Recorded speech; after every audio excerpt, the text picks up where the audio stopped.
Hello and welcome back to Specialness Season 2. I'm Jeff. And I'm Kim. And look, we'd like to thank everyone who has been jumping on board. We've all of you who have started to follow us on Instagram and Facebook and TikTok, YouTube especially. Go follow us on YouTube, please. Anyway, it's been quite a journey. You know, we just finished a 9-episode run of kind of our story. And we had said in that we wanted to come back and start tackling some issues for people that we feel we have experienced. And luckily for us, people sent us messages from as far away as Australia and England, and from some faraway states in the United States. Yes. And they were asking some questions. So we're going to get a chance to answer some of those questions. And one of the things that we were asked about the most, which was surprising to me, out of a lot of things that people could ask, the number one thing they asked about was what? Well, it was how we've stayed married. Right. For the last 30 years. And I can understand that because it's hard to be married anyway. I guess the latest statistics say that 4 in 10 marriages in America end in divorce. Second marriages are 6 in 10. And if you throw in, first or second marriage, I'm assuming it doesn't matter. With the special needs child, right, the odds are 87% that you don't stay married. Yes. So I guess we shouldn't be so surprised that people are asking. So we're going to spend the next probably several weeks talking about the aspects of kind of how we've managed to maintain our relationship, because there are a lot of things you have to take into account. There's a lot of reasons why people get divorced. Infidelity is one of them. If you have a special needs child, I don't know how you find time to do that. There's no time for that. No, I don't know where you would find time to do that. But I think we want to start with something everyone has to deal with, but I think special needs families have to deal with it at a higher degree, and that's the stress of being married, the stress of running a household. Right. And there's all kinds of stress, right? And in a special needs household, there's even more. So let's talk about that a little bit. Let's talk about the stresses, some of the stresses that we have faced. What would you say is if we go kind of linearly along the journey, what would you say was the first level of stress? Because for 7 years, we were just happily married. Right. Right. I mean, the 7-year itch ended up for us being adopting a special needs child. Right. So it's been the last 23 years that really we've had to manage abnormal stress. So what do you recall being sort of the first kind of stressors? Yeah. Well, kind of when we were talking about this, it just kind of hit me that started early on, because as we said in several other episodes, Kaysen was a perfect baby until 6 weeks. He was a perfect baby for 6 weeks. Light switch went off. Yeah. And after that, really, we've been flying blind. Completely blind. One, because he's adopted. Right. And he's not obviously biologically Because what's the first question any doctor asks you when you've got, in his case, it was pretty bad colic, right? Is there a history of GERD or heartburn in your family? Right. What did we say? I don't know. Yeah, we don't know. Right. And that was the simplest of simplest things. But every time, every doctor we go to, it's the same questions. What about this? What about that? And I'm like, I don't know. So we're flying blind because genetically he's not biologically ours, and so we don't have a ton of answers. We have some, but we don't have a ton. And again, first-time parents, they're always nervous about health-related stuff. Everything seems to be, more serious than it is, and we weren't any different, I'm sure. No, because we read the typical parenting books that everybody else. What to expect when you're expecting, and even though I wasn't expecting, we still read it. What to expect after you've expected to adopt. I mean, we read them all. Yeah, and the typical discipline books and everything, and Kaysen never, ever fit into any of the categories in these books. And Not I'd be after like, 6 weeks. No. And I was like, Yeah. that doesn't work. And so we were flying blind as parents. And that puts a stress right there on a marriage. But again, that's normal. And That's that is very stress. normal stress. Yeah. But then you start to amplify that because very quickly, if you recall from the podcast, every year, starting at about age... By the way, season 1. Season 1, Right, yes. yeah, okay. Every year, starting at about age 3, it seemed like there was another diagnosis, another situation put on top of what we thought we already were dealing with. And so it was kind of like the stress of the unknown and what's and I don't next. I don't really know how to put a word to that, Right. other than the stress of the unknown. And again, I'm not saying that that is necessarily something that a lot of people don't deal with. I just think that nobody knows what the future holds. Right. But when you're dealing with normal things, you also kind of have normal expectations of what the future holds. By the time Kason was 3, we just didn't know what was going to happen the next day. No. I think that one of the tough parts about that, especially being young, Mm-hmm. Was that we just realized very quickly that there was no point in planning anything. Yeah, we couldn't plan. Yeah, we couldn't plan on going anywhere. We couldn't just, hey, let's go as a family tonight to Chuck E. Cheese. Right. We couldn't do that. We didn't know what would happen. Right.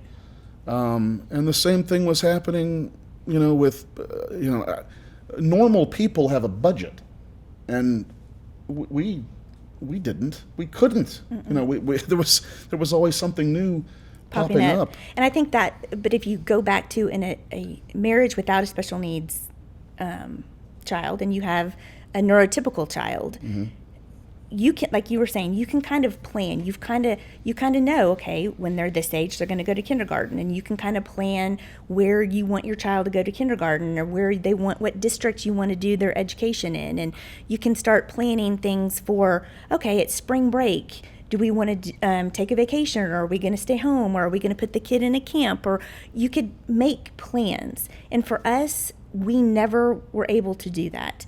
In fact, by the time he was, we were getting close to starting kindergarten, we literally didn't know where he was going to go to school. Right. And so that added stress of literally not knowing, is he going to be okay? Mm-hmm. Is he going to live? I mean, is he going to have to be on medicine the rest of his life? What's causing this? I mean, just the big old question mark that we both, on our own time, had to kind of wrap our head around. Yeah. Because men deal with things very different than women. And men in general try to fix the situation. right. And in this situation, it wasn't fixable. It's It not just fixable. kept getting worse as time went on. Yeah. And we quickly agreed and kind of, I don't even know if we actually sat down and had a conversation about it as much as we did just kind of both look at each other one day and said, Well, I think it was more about the I'm sure we had lots of conversations up until we had the conversation, because not only are we dealing with things differently, having different expectations along the way, I mean, neither of us really had any knowledge of what could possibly... Not only did we not know what was going to happen, we didn't know a whole lot about what was happening. Like, he might grow out of it, or it was fixable, at that point. So do we have hope and expectations? because I think some days you were way ahead of that, like on the hope, looking forward, you had a lot more hope than I did. And I don't know if that was more because I was with him I think that's absolutely every day. Yeah. But Because like everybody else, we had dreams and expectations for, you don't generally have kids and then expect them to live at home forever. live at home forever. Mm-hmm. I mean, you expect to go through the natural landmarks of growing up. And again, early on, we still kind of thought we would, but Yeah, and then that quickly gets thrown out the window. And I think we came together pretty quickly and said, this isn't my problem, this isn't your problem, this is our problem. And that we're in this together, and that we said, remember 7.5, 8 years ago, 9, or whenever we had the conversation on our wedding, you know, in front of family and God, and we said, you know, those vows, for better, for worse. And, you know, we think back to our wedding day, you know, 30 years ago, and we're like, neither one of it, our life now was not something we ever talked about. It's not the kind of life that you sit down and dream about. Yeah. Unless, the only time that happens is unless you plan to adopt a special needs child. And God bless you if you're that person. Right. Man. But if you end up having a child with special needs, that is not in the cards. That is not what you have planned about, had dreamt about. And so when we would think back to our wedding day of, oh my gosh, look at what we thought our lives were going to look like. And this is so different. And this is really hard. Mm-hmm. We made a conscious choice and effort to be like, okay, but this is our situation. And I think that, you know, in looking at people we know, reading things that people emailed us and asked about, you know, where people said, you know, my husband is very frustrated, and we're having a hard time getting along, and you know, he doesn't want to pay for something, or doesn't think he needs it, or whatever those things were. I can see those things happening very early. Mm-hmm. You know, I would bet that the majority of special needs families that go through a divorce, it probably happens earlier than later. Mm-hmm. You know, because, you know, if you're going through something like we were, where you're getting, especially by the time it was about 5, you know, we're starting to get a diagnosis or 2 every year, and we're wondering where it's going to stop. I can see people wanting to get off that train, mm-hmm. you know, and deciding that they don't really want to be a part of that. Yeah, I didn't sign up for that, which is something, you know, you have certainly said, and I didn't either. But I mean, it was something we both talked about when we were talking about our story. So I think that, and I think this is probably the most important decision we made, mm-hmm. In deciding how we were going to go about raising Kason. We just had to agree that we're in this together, and we're going to have to figure this out. Mm-hmm. And I think that's a critical step in a special needs marriage that probably gets, when that doesn't happen, I don't see how you can survive. I agree 100%, because if you don't have that discussion and both really agree to it and understand it, that you look at each other as a partnership and not that's your job and that's not my job or whatever. And if you don't do that, you're going to have so many problems. And that kind of leads into the next thing we had talked about. Let me add one more thing for people out there. I want to say that getting to that point doesn't mean that we didn't have arguments or disagreements or bitching sessions about what we were going through.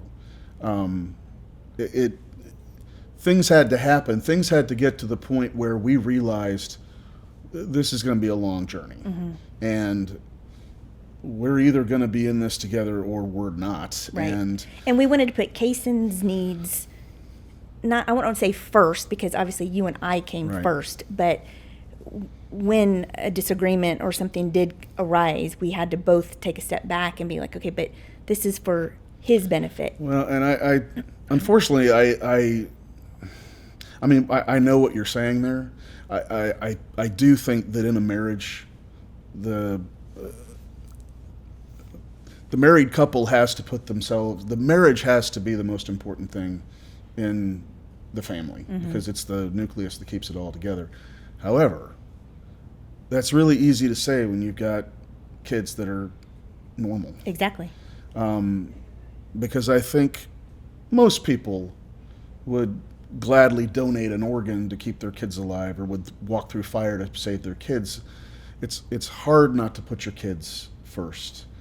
I think that's the especially difficult part, is that trying to maintain the importance of your marriage, despite the fact that you're being forced to put the needs of your child first. You know, and we're going to get into that here shortly, but that wears on a marriage, you know. And so making sure that we had that figured out, and let's not pretend that when we said that just, you know, the last 18 years have been remember, we're in this together.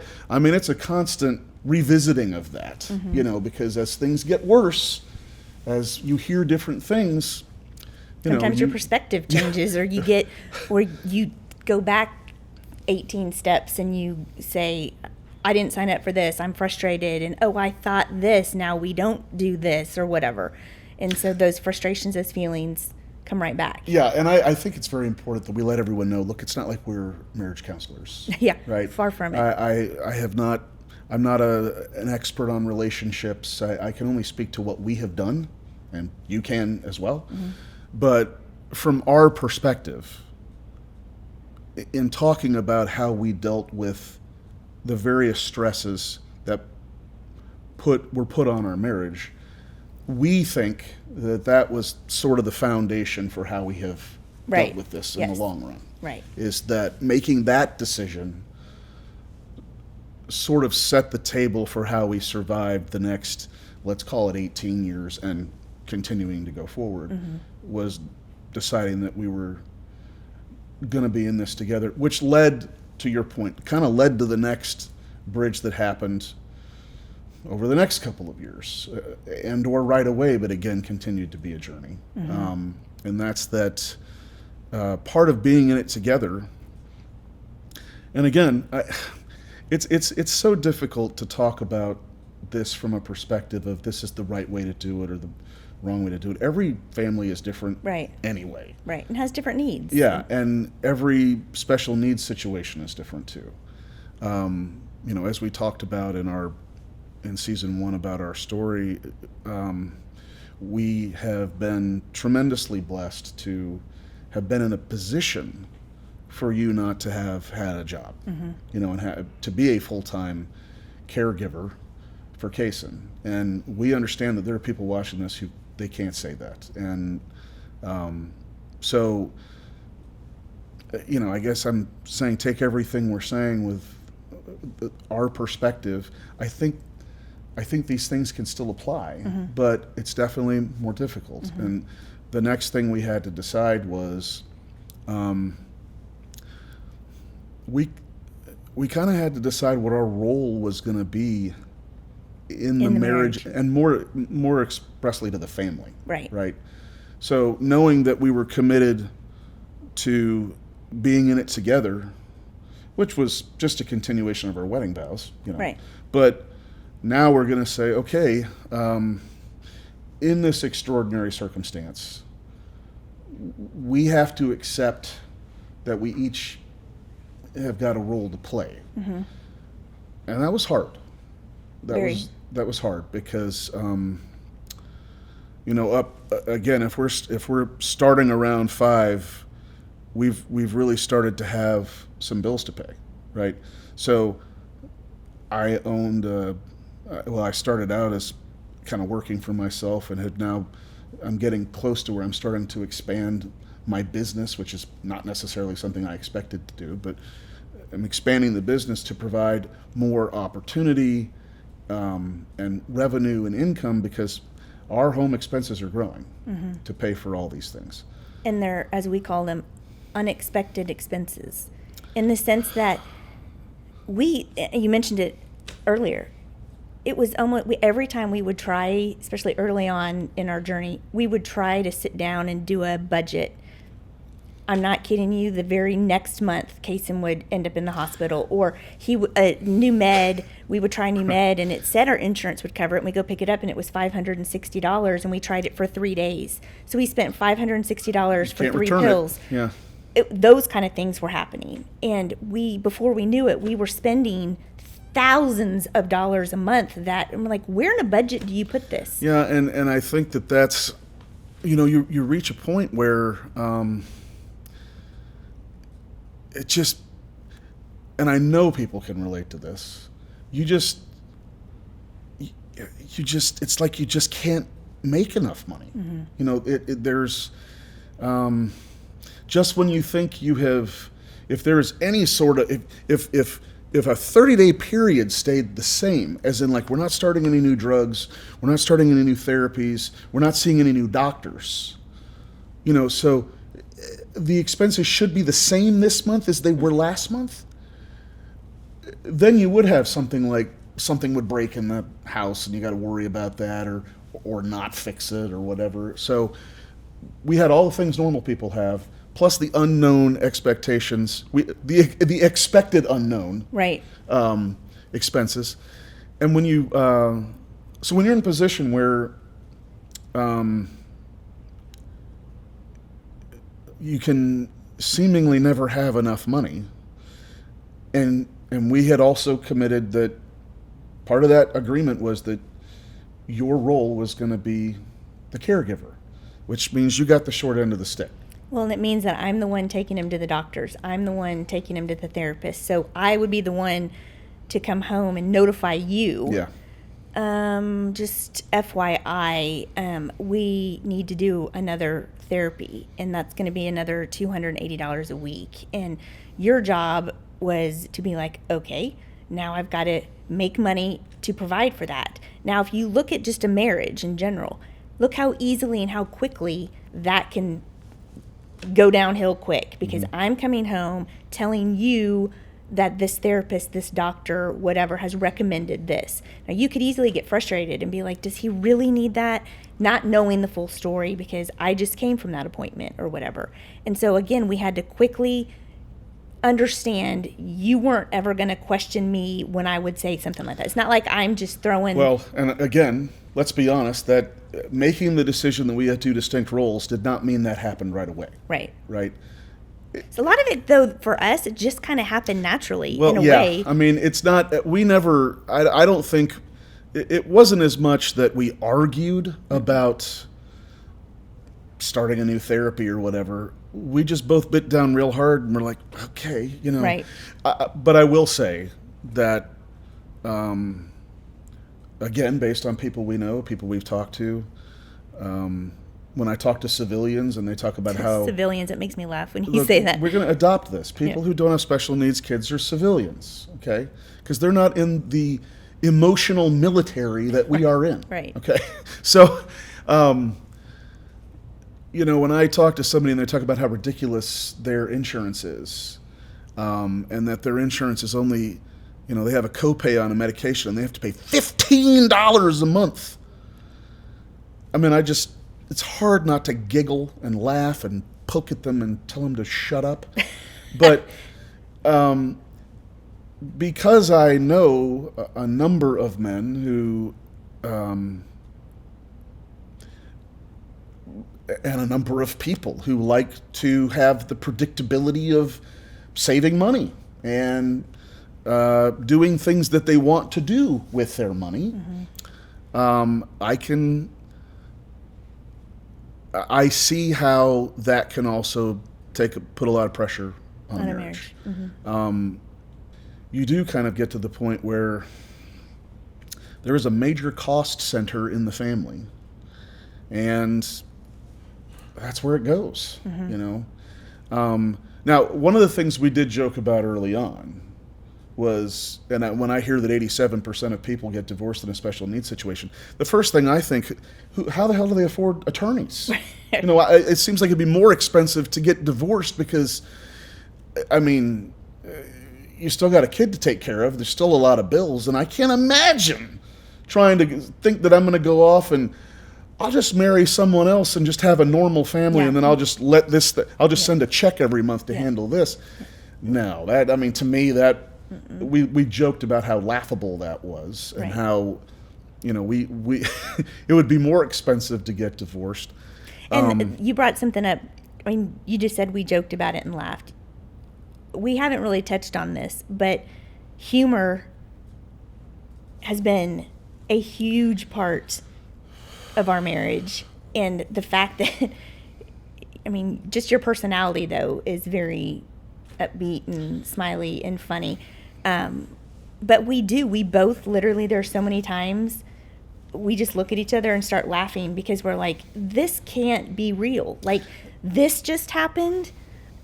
Like, this is our life or whatever. And we've just kind of learned we can't take everything so dadgum serious because Well, it's hard to take anything too serious. No. A friend of mine refers to the laws of comedy, and we are perpetually breaking the laws of comedy. Yep. And it doesn't seem to matter what circle of life I'm in. I just feel like things happen to us that just literally don't happen to other people. They don't happen to other people. Circumstances,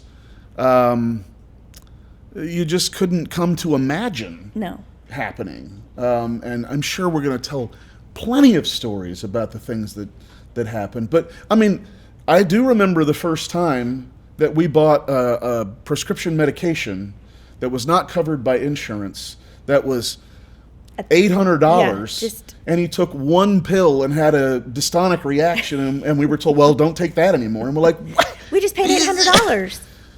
Okay. And But I mean, and it goes way back to the fact that the house that we bought specifically because, and I think we've talked about this before, the school district was great. We were we were by the good schools. We had had every intention of sending our kids to public school. and the fact that it had a great 2 community pools. Don't need a pool. Yeah, we ended up having to build a pool because And- Kason we couldn't take him to the community pool. Yeah. And he ended up in a private special needs school. So Now, again, thank God right, that we were able to do that. exactly. This is not. I don't want. I know there are people out there struggling mightily, Right. And I don't want to make light of that. Anything. I'm making it suggest that about our planning. That here we are. We thought we had this plan, and this is why we're going to buy this house. And literally 6 months, 7 months after we bought that house, we were like, there's something really not right with him because he Yeah. was about 3.5. Every time we would adjust, every time I would adjust to bringing in enough money to pay for something else would come along. And again, just we were so blessed to never be in a position to very often have to stop doing something. There were periods when maybe business would be a little slow. We'd skip a week of therapy or go down to 1 session for a little while before going back to 2 or something like. We never skimped on the medicine. No, we don't have. You don't. Despite have a choice all on the that. times Yeah. that we paid for medicine that we never got to use. And I do regret we never got into the illegal drug trade because, Seriously, geez, I mean, we could have. I mean, when drugs are worth $1,000. And this was 15 years Yeah. ago. This isn't today's pricing. So Yeah, I can't. I mean, can't yeah. imagine. Can't imagine. So, recognizing that you both have a job or a role to play, I think, is the easy part.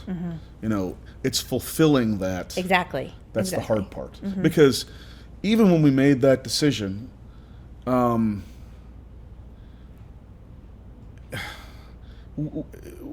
we had a very good idea of what was going to happen.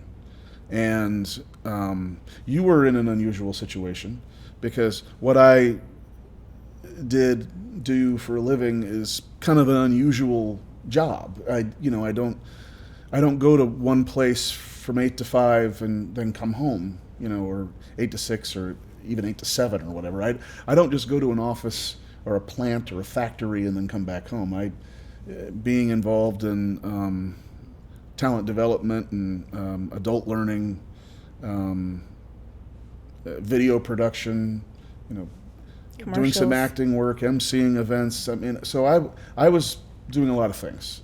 And unfortunately for you, a lot of the things I was doing are things that people would consider to be kind of fun. And tremendously helped me to create the opportunities because I did enjoy what I did. But there was always the disparity of, am I working? Am I really working? From my perspective. Right, Yeah. because you're home, fighting the war. And I think that's why I think I only had the discussion about does he really need that once or twice. Yeah. Because I just, for me, I just came to realize that I had the better end of the deal. Mm-hmm. And the bottom line is I wasn't going to the doctor. The fact that you were going to doctors and they were saying he would benefit from a drug change or some therapy or whatever, I just did the best I could to adapt to that. Yeah, and you supported that. There wasn't question on that, where, like you said, we know several families where that's a big issue because not that the husband's not involved, but it's more like, why do we want to spend the money on that? And that can put stress on a marriage where one or the other can start to feel like this is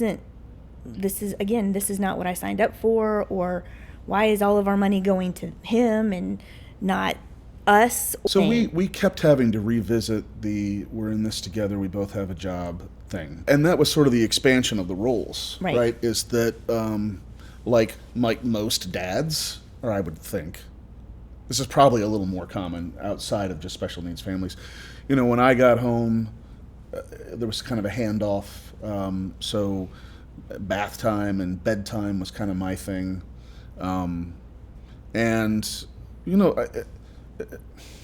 Again, there were times when I had worked all day and still had to come home and do that, and I was probably grumpy about it. And I know that over that 10-year period, we both had a lot of feelings of, I almost want to say failure, definitely frustration. Your job, you talk about this all the time. This is my job, mm-hmm. right? My job is to take care of Kaysen, and for 15 years, you were actively looking into doing research on issues and doctors and reading books and going to see doctors and taking recommendations and putting them in therapies and stuff like that. And a lot of it didn't appear to be working. Mm-hmm. And I'm taking us somewhere between having a little bit of money, starting to build maybe a little bit of a nest egg for an emergency, to, well, we're paying off some credit card debt because we had to spend that, and it costs a little bit more. We were just bouncing between those two things. Or he has to go into the hospital and it's $13,000 out of pocket, and you're just like, okay, well, so there's that. We're just bouncing. There's a lot of time when we had to deal with those emotions, mm-hmm. and I think that kind of takes me to something that you have said many times, and that's when you would be frustrated, mm-hmm. because I had done something unique for a job, which is one thing, and I would get home and you'd be a little passive aggressive with me. You weren't telling me that you were mad at me, but you were. It was almost like you were trying to pick a fight with me. Right. And I would always start with the best intentions of saying, well, she's just had a rough day. I'm just gonna, and I probably should have had a longer fuse. And eventually, I would be like, why are you doing this? Mm-hmm. And then we'd get into a little bit of a tiff, and ultimately, it was always, you would say, what would you say? Well, I said multiple things, but... But what was the big saying you would say? Give me a hint on... Oh, come... Which one? Gosh. Which one? Oh, I'm not mad at you. I'm not mad at you. I'm mad at the situation. I'm mad at the situation. That was a big thing. I'm mad at the situation. Yeah, and we had to... That sort of became sort of a calling card for us. Mm-hmm. Because, we couldn't do anything about the situation, mm-hmm. any more than we were doing. Right. We were doing the best we can, mm-hmm. constantly revisiting these rules of we're in this together, we both have a job, and we got to find a way to laugh about this. But it's work, like any marriage, it's work, but it's more work in a special needs situation to make your relationship work out. Well, and go back to what we said beginning. We didn't ask for this. No special needs parent does. I still right? haven't asked for it. Right. I haven't either. And Kason just turned 23, and I say this to you all the time. In 23 years, my life really hasn't changed. I'm doing the exact same thing I did 5 years ago, 10 years ago, 15 years ago, and that's not going to change. I'm still his when I say main caretaker, I'm the one that's going to the doctor. He has, what did we say he has? He had an appointment this week, he had an appointment last week, next week he has appointments next week. 2 or 3, and the week after that he's got one. And that's my job. And calling these doctors, and we just had this big insurance fiasco, and getting called right and left. They call me, they don't call you, these doctors. Right, because you're the guardian on record. Yeah, and pharmacy, and it doesn't end. My job, not that your job doesn't end, but mine is every single day, every day of the year. It doesn't change. It's like we always joke, it's Groundhog's Day for me. So it's the stress of the unknown is still there. The stress is still there. The financial's gotten worse as he's gotten older, in the sense that, because guess what? He doesn't get cheaper. No. And as we've mentioned before, we don't get any state help. We don't get any financial help. We've been trying to get Social Security for him for a year and a half now. It's all us. Yeah. And if we want him to go to his day program, you need to make more money, because that's not getting cheaper. That's just going up in cost. And if he wants to do respites, you need to make more money. OT there, you need to make more money. His medicines, as everybody knows, is not getting cheaper. And insurance is covering less and less and less. And as you know, with Kason, every year it's a new medicine, a new test. Last year he had the outpatient procedure scope and added 2 medicines, I think. So Kason's costs, that aspect of our stress just keeps going up. And God bless him, he has no idea. And he has no idea. He has no He's idea. the sweetest soul. But he has no idea. Yeah. And so we have to constantly be going back to, we're in this together. The financial aspect, that's a huge stress on you, because I can't help you with that aspect, because we've joked all of the time. I couldn't have a job if I wanted a job. No. If I had to get a job, I'm not sure how I could do that. Which, another good opportunity to kind of talk about that. We have known people, for years, who are single mothers, right, who are trying to care for a child with similar issues to Kason, except they don't have the IQ deficiency. They're not trapped in a 7-year-old mind. Right. They're their age, but they have a severe mental illness of schizoaffective or schizophrenia or bipolar disorder, and they do have hard times not only making decisions, but they're angry, and they are still experiencing those things. And we have heard stories about how hard it is for their parent, who is not their guardian because the kid won't let them be, how hard it is for them to keep a job because they get in trouble, they end up in jail, they end up in a hospital, the legal system doesn't know what to do with them. They're spending money on legal bills that they don't have, and they lose their job because they can't be at work. Right. It's a... Or what do you do during the summer when your special needs kids off school and both parents have to work? We couldn't put Kason in a camp or something. No way. Because Kason's so unpredictable. Yeah. Someone has to be at home. I had to be when the school called, they call me. When the doctors call, they call me. And it just wouldn't work if I had a job. So that financial pressure is on you, and so I recognize that pressure is on you, and you recognize that the pressure of everyday life with Kason is on me. And then that we just we're in this together and we're partners. And then that kind of leads us in. You talked a little bit about it, but the number one issue in our marriage has been resentment. We call it more the emotional stress. Yeah. From my perspective, because of what you were saying of your job, and I'm going the story of having dinner with John Voight. You went out and you were shooting the commercial, and I wasn't a commercial. oh no, it wasn't commercial. It was the TV. Why are you making little of my career? It was. What was it? Which show It was was a TV. I was on a TV show. Which one was it? Well, it was Lone Star. It was only 2 episodes. It didn't. Okay. It didn't quite make it. Okay, but anyways, yeah. You guys were shooting that, Mm-hmm.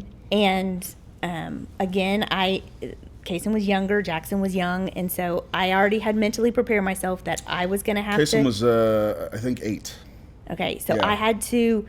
I was going to have to do the round trip, hour and a half school drop-offs, Right. and hour and a half pick up both of them, and I had to be with both of them after school, and I was going to have to do dinner, and I was going to have to do bath time, and I was going to have to do his medicine, and I was going to have to do everything myself, because you weren't going to get home until, I think it was like 8:30 or 9. Well, what I had said was, based on the expectation, I didn't think I'd get home any earlier than maybe 7. Right. So, Which was going to be right on the borderline. right, because Kaysen did go to bed early because he'd get up at 11. But hang on. What? I want to. This is indicative of the situations that I find myself in. So, in my defense, what had happened was they had the cast for the day made it a single location, and then they bussed us out to a wind farm, which was about, I don't know, 80, 90 minutes north of the studio. And of course, the day ran long. And so we didn't even leave set until like 7 or something like that.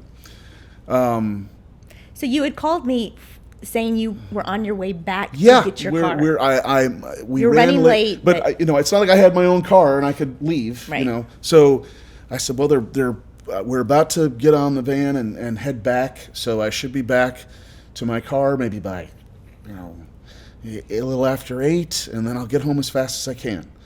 Now, at that point, I already knew Jackson was going to be in bed, but if Kaysen was still up when I got home, then there was, it was going to be, it was going to be rough. Well, on the way back, John Voight asked if anyone was hungry, and no one's going to say no to John Voight. He's an Academy Award winner. So, me being the only local guy, we stopped off at a steakhouse. Yeah. So and you had a steak dinner. I had a steak dinner with John Voight and got to talk about how he won Academy Awards, right? Yeah. Mm-hmm. And my job that day was not having a steak dinner paid you were for. You were doing John stunt Voight. work. Yeah, it's just not even remotely fair, because you get home and you're kind of pumped up. You're kind of like, it was a great day. I tried not to really get that into it, And I was like, okay, would you like to hear how my day went? Yeah. I think had eaten mac and cheese that day.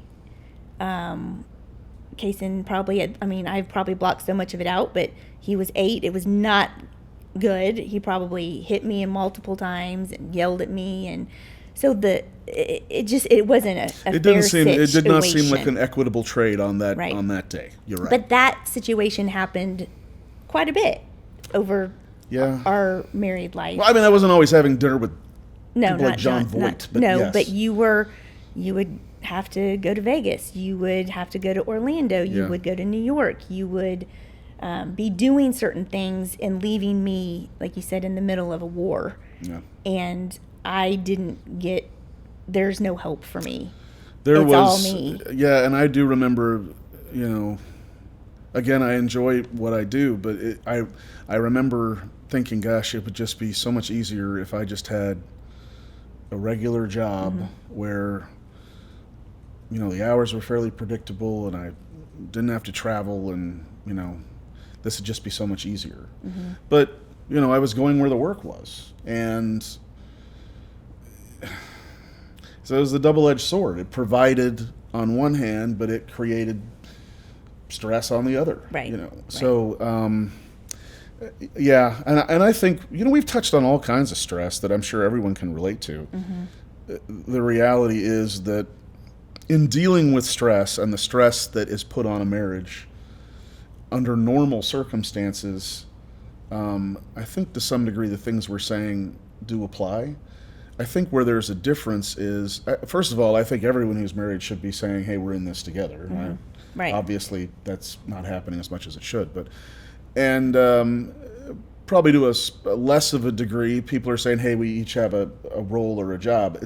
I think it's critical, if you're going to stay married, that you have that understanding in a special needs situation. Right. And with the resentment stuff, you have always been really good about letting me vent. And so when you would come home from being gone 3 or 4 days, or hobnobbing with Shaq, or having dinner with John Voight, you've always been very good about letting me vent my frustrations to you, because you understand that it's not fair. You understand that I completely drew the short end of the stick in this relationship, and that you tried your best to give me some, quote, time off, meaning like on a Saturday or something, you would be like, why don't you leave for a couple hours? Or I would take Kaysen to go see a movie or something. When he was able to later on. Yeah. But early on, we couldn't take him to movies. You would leave, yeah. Yeah, I would have to leave. So you've always been good with that, because that situation, like if you still have to travel for work or whatever, I mean, I'm still the one that gets left home. And especially when we had just mentioned we haven't taken vacations, the two of us. Right. And so if I haven't been able to go on a vacation, but you're getting to go, I don't care if it's for work or not, you are still leaving, getting out, being with other adults, and you're not being abused at home. And in a marriage, that is that's a big problem, because how can whoever's the home, there are husbands that are the caregivers. And I think that's a good point to make. There are husbands. We have some friends where the husband's the primary caregiver, and I'm sure that they can relate to a lot of these things.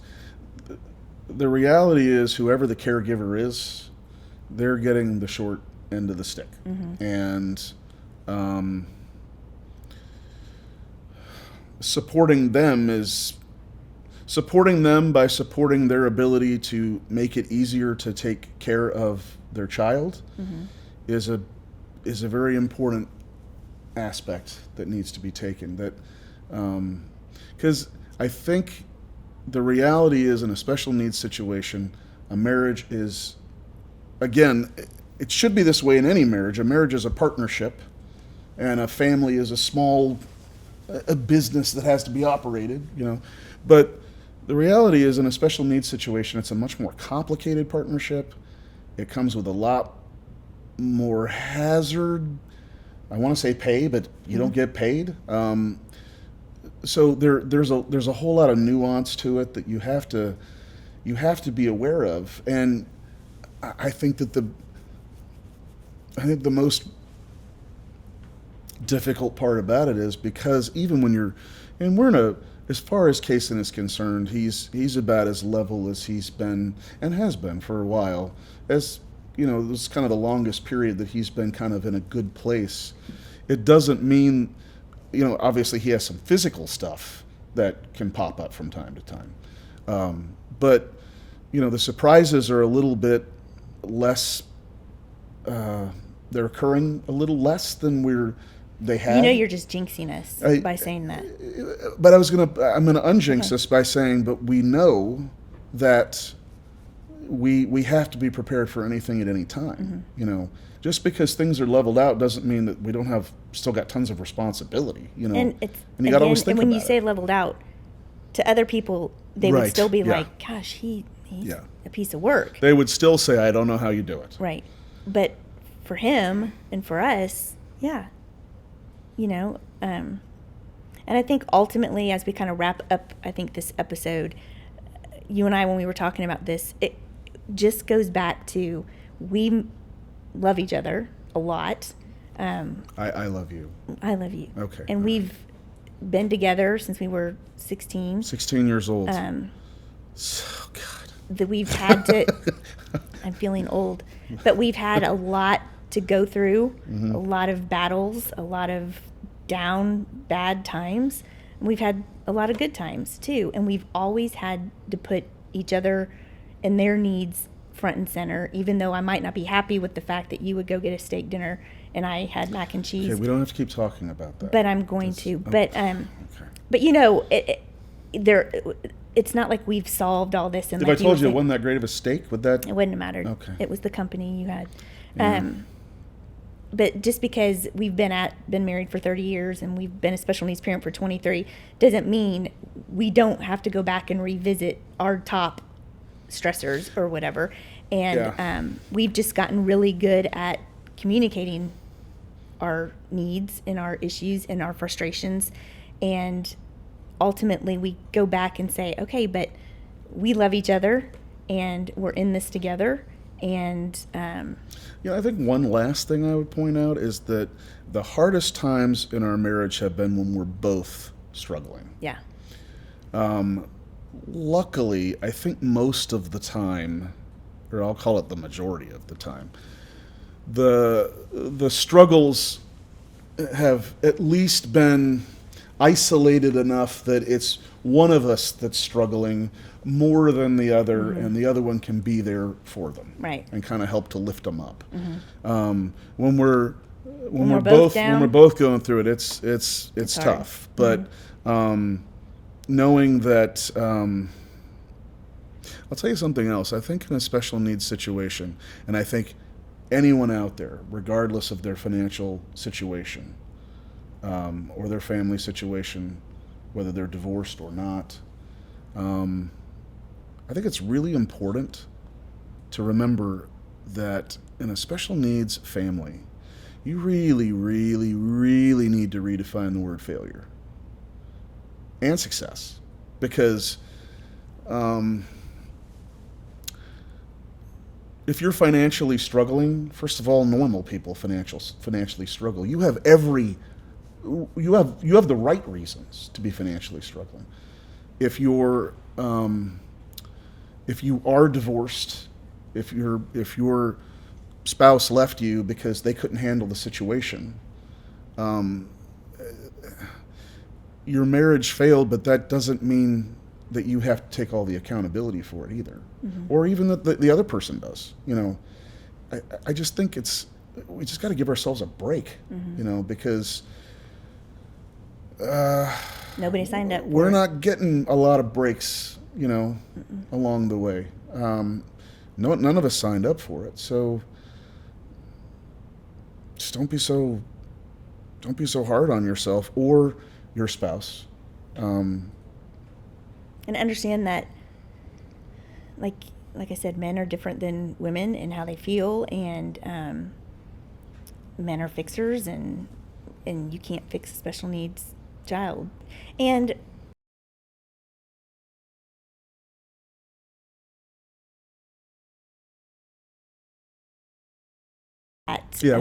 we'll get to that specifically. But when we look back 30 years ago on our wedding date, and our vision for our life is not what God's vision for our life was. Well, it's not what my vision for our life was either. It wasn't. And there's a reason why we're Kayson's parents and Jackson's parents, and there's a reason why we're still married. And I have to say, a huge part of that was God. Well, I think faith is still a few episodes away, because I think that's going to be that'll be the last episode about marriage survival, because I do think that it's kind of for us at least, it's been kind of the foundation that we kind of built it on. So we can talk about that part later. We'll talk about that later. So anyway, thanks for joining for the first episode of season 2. Yes. We will see you next time. Thanks a lot. I'm Jeff. And I'm Kim. And this is Specialness. Thanks.